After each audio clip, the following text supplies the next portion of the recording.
Crime story षड्यंत्रकारी साली। राजस्थान के बूंदी जिले का रहने वाला 30 वर्षीय अभिषेक शर्मा राजस्थान पुलिस में कांस्टेबल था। उसकी पोस्टिंग बूंदी की पुलिस लाइन में थी। 28 अगस्त 2019 की शाम वह अपनी बहन शीतल से यह कहकर गया था कि ड्यूटी पर जा रहा है। अगले दिन जब वह घर नहीं लौटा तो उसके पिता भगवती प्रसाद ने उसके मोबाइल पर फोन किया, लेकिन उसका फोन स्विच्ड ऑफ था। परेशान होकर जब उन्होंने पुलिस लाइन में ही तैनात उसके दोस्त इरशाद को फोन करके अभिषेक के बारे में पूछा तो उसने जो बताया उसे सुनकर सब परेशान हो उठे। इरशाद ने बताया कि अभिषेक ड्यूटी पर पहुंचा ही नहीं था। किसी को बिना कुछ बताए अभिषेक कहां चला गया, उसका मोबाइल क्यों बंद है, यह सोचकर घर में सभी परेशान थे। एक सप्ताह तक परिवार के लोग अपने स्तर पर अभिषेक का पता लगाने की कोशिश करते रहे, लेकिन जब उसके बारे में कोई जानकारी नहीं मिली तो 5 सितंबर को भगवती प्रसाद ने बूंदी कोतवाली पहुंचकर कोतवाल घनश्याम मीणा को बेटे अभिषेक शर्मा के गायब होने की जानकारी देकर उसकी गुमशुदगी दर्ज करा दी। इतना ही नहीं, उन्होंने शक जताया कि अभिषेक को गायब कराने में उसकी पत्नी दिव्या पाठक और साली श्यामा शर्मा का हाथ हो सकता है। चूंकि मामला विभाग के ही कांस्टेबल के गायब होने का था, इसलिए उन्होंने इसकी सूचना वरिष्ठ पुलिस अधिकारियों को दे दी। कांस्टेबल अभिषेक शर्मा का पता लगाने के लिए एएसपी सतनाम सिंह ने एक स्पेशल पुलिस टीम गठित की, जिसमें सीओ मनोज शर्मा, कोतवाल घनश्याम मीणा, साइबर सेल के head constable Mukendra Pal Singh, Ashok Kumar, constable Rakesh Bainsla आदि को शामिल किया गया। कोतवाल घनश्याम मीणा ने गुमशुदा कांस्टेबल के पिता भगवती प्रसाद को एक बार फिर थाने में बुलाकर उसके बारे में पूछताछ की तो उन्होंने बताया कि अभिषेक के उसकी पत्नी दिव्या पाठक के साथ संबंध ठीक नहीं थे। इसकी वजह यह थी कि अभिषेक के प्रेम संबंध दिव्या की फुफेरी बहन श्यामा से हो गए थे। इसकी जानकारी दिव्या को हुई तो उसने अभिषेक का विरोध किया, लेकिन जब अभिषेक नहीं माना तो दिव्या नाराज होकर अपने मायके झटवाड़ा चली गई। उस समय वह अपनी 1.5 साल की बेटी के साथ मायके में ही थी। श्यामा शर्मा बौली कस्बे में अपने माता पिता के साथ रहती है। मामला प्रेम प्रसंग का नजर आ रहा था, इसलिए कोतवाल घनश्याम मीणा ने अभिषेक, दिव्या और श्यामा के मोबाइल नंबरों की कॉल डिटेल्स निकलवाई। उन्होंने जब इनकी कॉल डिटेल्स की जांच पड़ताल कराई तो पता चला कि घटना वाली रात को 12:30 बजे तक अभिषेक का मोबाइल फोन एक्टिव था। इसके बाद उसका फोन विजयगढ़ किले में जाकर स्विच्ड ऑफ हो गया था। विजयगढ़ किले में अभिषेक की अंतिम लोकेशन मिलने के बाद कोतवाल घनश्याम मीणा ने उसके घर वालों को इसके बारे में बताया और अभिषेक के संभावित जगहों पर जाने के बारे में पूछताछ की। उन्होंने बताया कि इस जगह से उसकी पत्नी दिव्या का मायका झटवाड़ा नजदीक है, शायद वह उससे मिलने वहां गया हो। इसके बाद पुलिस ने इस मामले को आपसी कलह के एंगल से भी देखना शुरू किया, लेकिन जब पुलिस टीम दिव्या पाठक से मिलने उसके गांव पहुंची तो उसने बताया कि अभिषेक उससे मिलने नहीं आया था। अभिषेक के घर वालों ने अपना शक उसकी साली श्यामा पर भी जाहिर किया था, इसलिए पुलिस का ध्यान अब श्यामा पर केंद्रित हो गया। पुलिस की जांच बड़ी धीमी रफ्तार से बढ़ रही थी। उधर गुमशुदा अभिषेक शर्मा के घर वालों के सब्र का बांध टूटता नजर आ रहा था।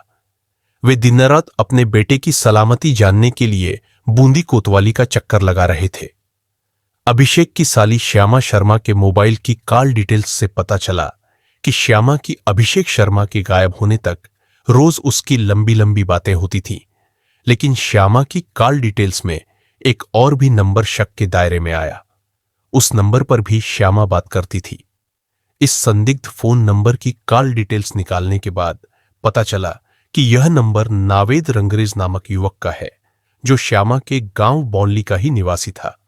वह जयपुर में फाइनेंस का काम करता था। इससे कोतवाल मीणा का शक और पुख्ता हो गया और उन्होंने श्यामा और नावेद रंगरेज दोनों को पूछताछ के लिए कोतवाली बुला लिया।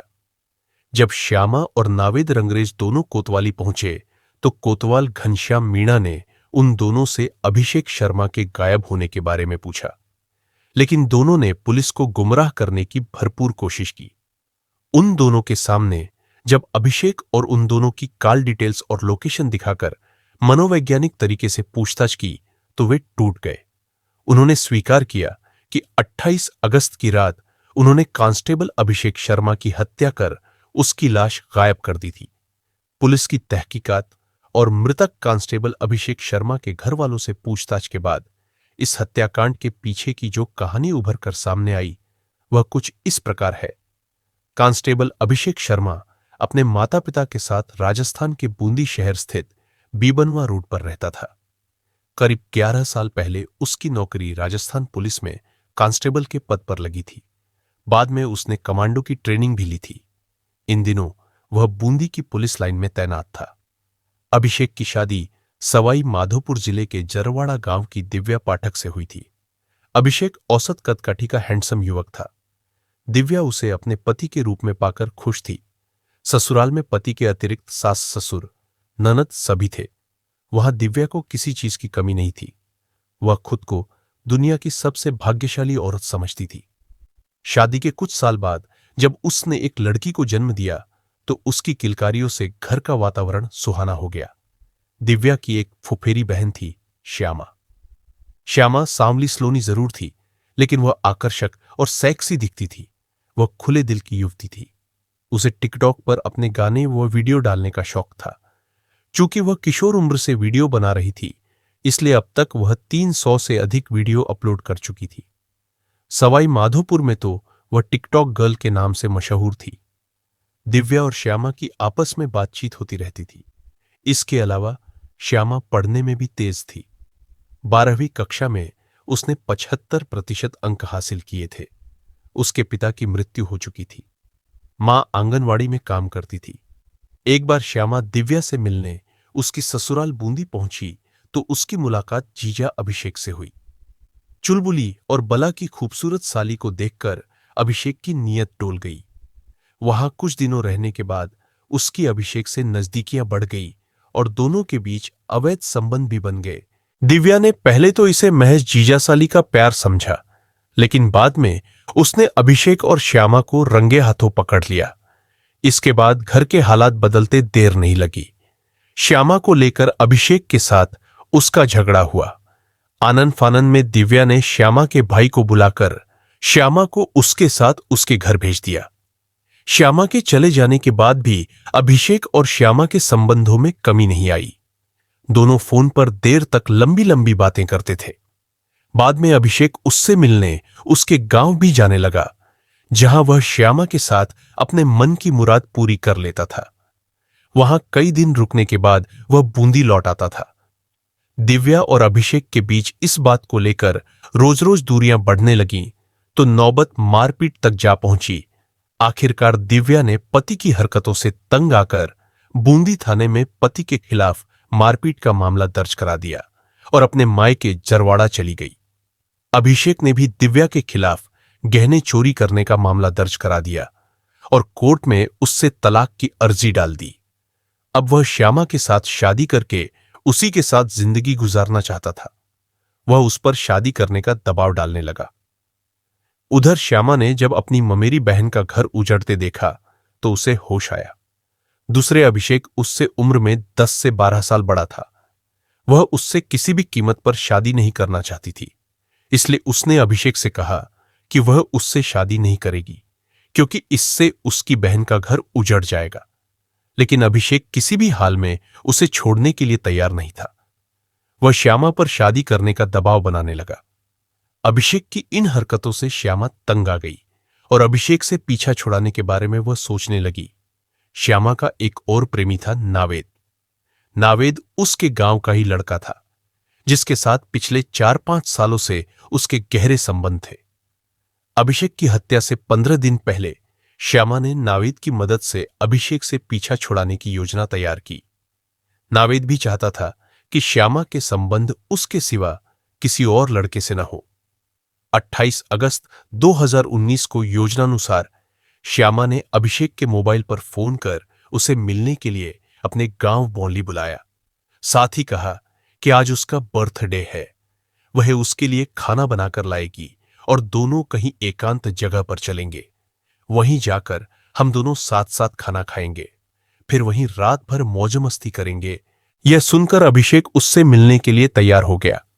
उस दिन शाम 7 बजे वह अपनी बहन शीतल से यह कहकर निकला कि वह ड्यूटी पर जा रहा है, लेकिन वह पुलिस लाइन में ड्यूटी पर न जाकर बूंदी से करीब 136 किलोमीटर दूर साली के गांव बोनली पहुंच गया। उसके बोनली पहुंचने के बाद श्यामा ने अपने प्रेमी नावेद को फोन करके विजयगढ़ किले के धीरावती महल में पहुंचने के लिए कहा और खुद अभिषेक की मोटरसाइकिल पर बैठकर किले की तरफ रवाना हो गई। वहां पहुंचकर श्यामा अभिषेक को अपने हाथों से खाना खिलाने लगी। उस खंडहर में जाने पर अभिषेक को भी कुछ शक हो रहा था, लेकिन कमांडो ट्रेनिंग कर चुका अभिषेक बहुत सतर्क था। वह बार बार इधर उधर देख रहा था। आड़ में छिपा नावेद अभिषेक पर हमला करने का मौका देख रहा था, लेकिन उस पर हमला करने से उसे भी डर लग रहा था। उसके हाथ इसलिए कांप रहे थे कि यदि उसका निशाना सही नहीं पड़ा तो अभिषेक उस पर भारी पड़ सकता है। आखिर हिम्मत जुटाकर नावेद दबे पांव अभिषेक के पीछे पहुंचा और अभिषेक के सिर पर लोहे की पाइप से भरपूर प्रहार कर दिया। सिर पर वार होते ही अभिषेक वहीं लुढ़क गया। इसके बाद श्यामा और नावेद दोनों ने मिलकर गला घोंटकर उसकी हत्या कर दी। फिर उसकी लाश को नंगा कर पहले से खोदे गए। धीरावती महल के गड्ढे में डालकर उसके ऊपर मिट्टी और कांटेदार झाड़ियां डाल दी। अभिषेक की लाश दफनाने के बाद नावेद श्यामा को उसकी मोटरसाइकिल पर बिठाकर लौट आया।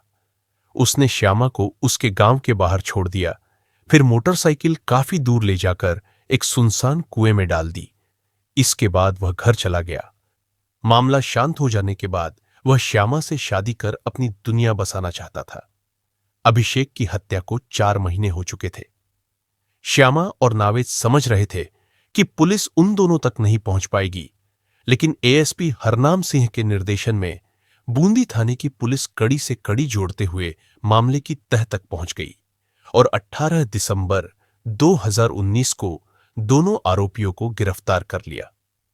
आरोपी श्यामा और उसके प्रेमी नावेद से पूछताछ के बाद पुलिस ने उन्हें कोर्ट में पेश कर 3 दिन के पुलिस रिमांड पर ले लिया। इस दौरान पुलिस उनकी निशानदेही पर कांस्टेबल अभिषेक शर्मा की लाश तक पहुंची, जो कंकाल में बदल चुकी थी। पुलिस ने अभिषेक का कंकाल विजयगढ़ किले के खंडहर हो चुके धीरावती महल से बरामद कर लिया, जबकि उसकी मोटरसाइकिल वहां से कुछ दूरी पर एक वीरान कुएं में मिली। नावेद की निशानदेही पर अभिषेक शर्मा के रक्त रंजित कपड़े एक तालाब से बरामद किए गए। घटना के बाद उसके कपड़े नावेद ने एक पॉलीथीन में भरकर फेंक दिए थे। रिमांड अवधि पूरी होने के बाद कोर्ट के आदेश पर अभिषेक शर्मा हत्याकांड की आरोपी श्यामा शर्मा को नारी सुधार गृह और नावेद को जेल भेज दिया गया। जिस समय अभिषेक की हत्या हुई थी उस समय श्यामा के 18 साल पूरे होने में केवल 6 दिन बाकी थे, इसलिए कोर्ट ने उसे नाबालिग माना। हालांकि 18 दिसंबर को जब उसे गिरफ्तार किया गया तो वह बालिग हो चुकी थी। बहरहाल कुछ भी हो, कत्ल करने का दाग उसके दामन पर लग ही गया है।